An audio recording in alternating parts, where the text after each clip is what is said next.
Now, he didn't understand that there were biological molecules. He didn't understand what these things were, but he did understand that there were 3 ingredients necessary for life. And it turns out that all organisms either need to synthesize or ingest those ingredients in order to live. We're going to start out with the most basic of these ingredients for life, and that is the carbohydrate. You've no doubt heard of them. You may, in fact, be avoiding them like the plague. But the fact is that nothing and no one can avoid carbohydrates because they are the source of all energy that we have available to us. Carbohydrates are made up of sugars, and the simplest of them are called monosaccharides. Mono for one, saccharides for the actual root of the word sugar. The star of the show here is glucose, because it's truly fundamental, by which I mean like #1 on the global food chain, because it comes from the sun. All biological energy is originally captured from the sun by plants as glucose through photosynthesis. And every cell that needs energy uses glucose to get that energy through a process called respiration.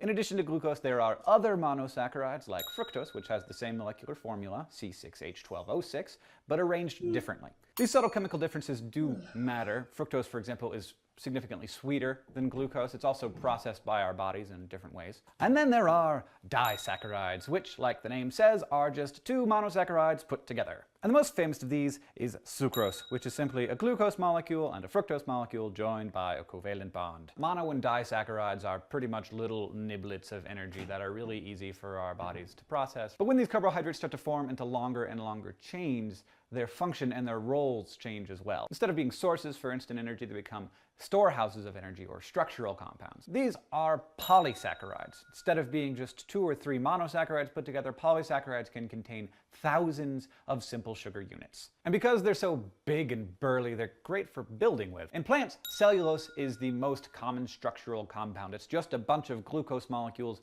bound together, and it is the most common organic compound on the planet. Unfortunately, it's very difficult to digest. Cows can do it, but humans certainly cannot, which is why you don't enjoy eating grass. Polysaccharides are also really good for storing energy, and not just structurally, but just as an energy store. And that's where we get bread. Now, really interesting thing here, bread made up of starch, the most simple of which is called amylose. Amylose and cellulose look almost exactly identical, but one is grass and the other is bread. Like, chemistry. Plants store glucose in the form of starch, and it comes in lots and lots of different forms, from roots and tubers to the sweet flesh of fruits to the starchy seeds of the wheat plant that end up being milled into flour. Ground up grain is the main ingredient in the bread, of course, and most of the calories, or the energy content, comes from carbohydrates. When I eat this, and I'm going to eat the hell out of it, I'm going to be eating all of the chemical energy that this wheat plant got from the sun in order to feed its next generation of seeds that we then stole